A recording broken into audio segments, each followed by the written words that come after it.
लक्ष्मी नारायण भगवान की जय। कार्तिक मास की कहानियाँ। एक डोगरी थी, उसके 5 बेटे और 4 बहुएं थी। कार्तिक का महीना आया, उसने सभी बहुओं को कहा कि मैं कार्तिक माँ का स्नान करूंगी, मेरे साथ कोई गंगा जी चलो। मुझे आंखों से दिखता नहीं है। 3 बहुओं ने तो मना कर दिया, हमारे पास समय नहीं है।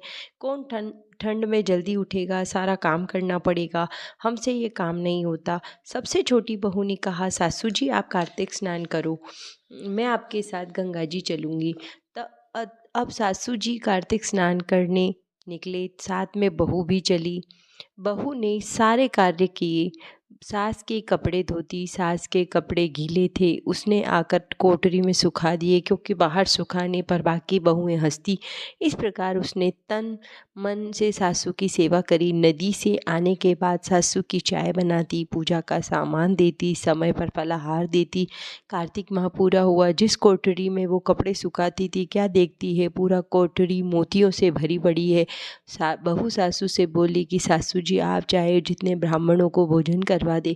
सासू बोली कैसे भोजन करवाऊं, घर में तो कुछ भी नहीं है। तब बहू सास को अपनी कोठरी में ले गई और बोली कि सासू जी आपको जितना चाहे उतने मोती ले लो और बड़े ठाट से ब्राह्मणों को भोजन करवाओ, आपकी भक्ति पर भगवान प्रसन्न हुए हैं। इतना देखकर सासू बोली कि तू इतना कहाँ से लाई। तब वह बहू बोली कि रोज अंधेरी कोठरी में आपकी गीली साड़ी से जो पानी टपकता था वो मोती बन गए। सभी देवरानियां जेठानियां अचंभ में पड़ गई। छोटी बहू के पास तो कुछ भी नहीं था, ये इतना धन कहाँ से लाई। वो बोली, बहू कण करियो, कामण करियो, हाट मारी, बाट मारी, चोरी करी, चकारी करी, क्वाएं करियो, ये हमें बता। वो भोली बहू बोली, मैंने कार्तिक का पूरा महीना सासू जी की सेवा में लगाया, तब भगवान प्रसन्न हुए। समय बीता, अब वापस वही कार्तिक मास आया। सब बहुएं आपस में लड़ती है कि मैं सासू जी के साथ जाऊंगी। तीनों बहुएं सासू जी के साथ जाती है, गंगा जी में कपड़े धोकर कोठरी में डाल देती है। जरने के लिए कोई चाय बनाती, कोई फलाहार कर बनाती, कोई पूजा का सामान तैयार करती।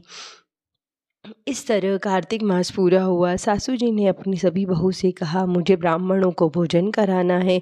तब बहुएं बोली, सासू जी आपकी इच्छा हो उतने ब्राह्मणों को भोजन करवाओ। इतना कहकर वो अंधेरी कोठरी में चली गई और कहती है, जितने चाहे हीरे मोती निकालो। तब सभी कोठरी में देखती है कि तो सांप बिच्छू पड़े मिलते हैं, सब भाग जाती है और बोली कि सासू जी छोटी बहू के तो हीरे मोती बन गए, हमारे सांप बिच्छू क्यों।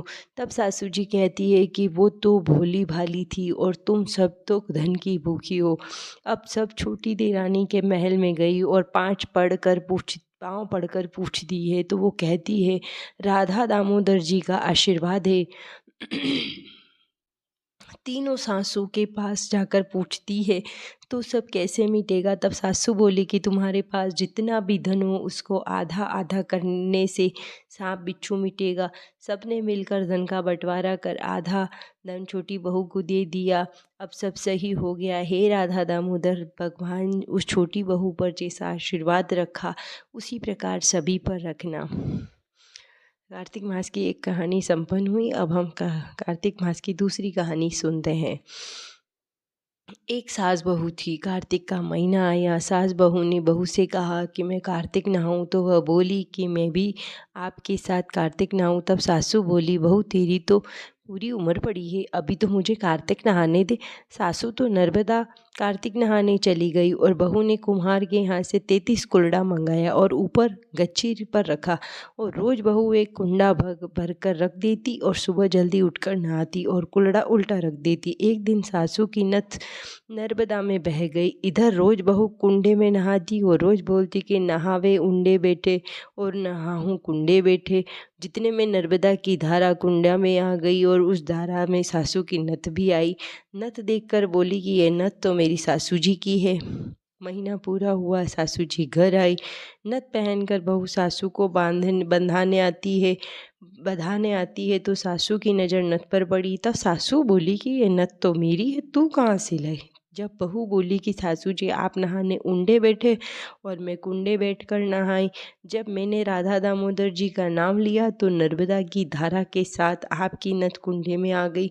सासू बोली, बहू मेरे ब्राह्मणों को भोजन कराना है। तब बहू बोली कि सासू जी आपके 4 ब्राह्मणों के साथ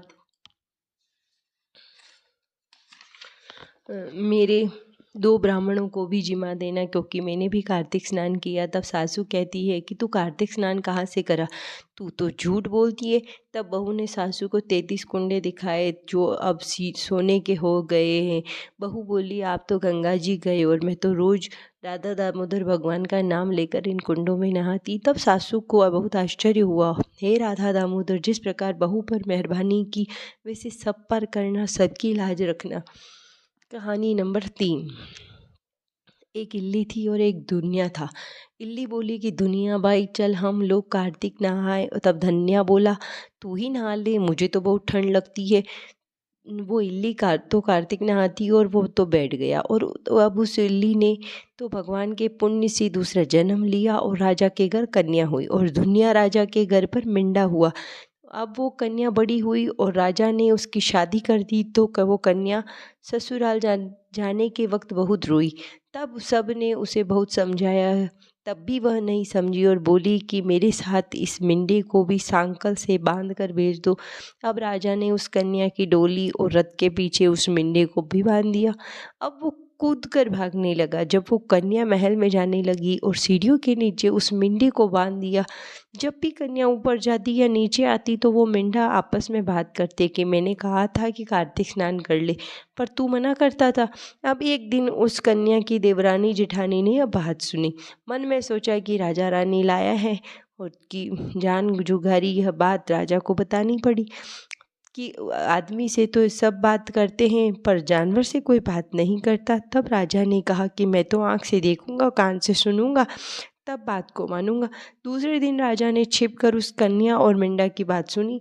तब राजा को क्रोध आया, तू मिंडे से क्या बात करती है, तुझे तलवार से मारूंगा। तब रानी बोली कि औरत की हत्या करने से बहुत पाप लगेगा। तब राजा बोला मैं तो प्राणों का भी भूखा हूँ। अब रानी ने पिछले जन्म की पूरी कहानी सुनाई। मैं तो राजा रानी की साड़ी में लिपट कर नहाती और ये नहीं नहाता तो मैं राजा के घर कन्या बनी और ये मिंडा बना। तब अब राजा रानी दोनों ने साथ में कार्तिक स्नान किया, खूब ब्राह्मण भोजन दान पुण्य किया। राजा के घर में बहुत आनंद हो गयो। राधा दामोदर भगवान उस राजा के पुण्य जिसे सबको टूटिया कहता सुनता हुंकार भरता।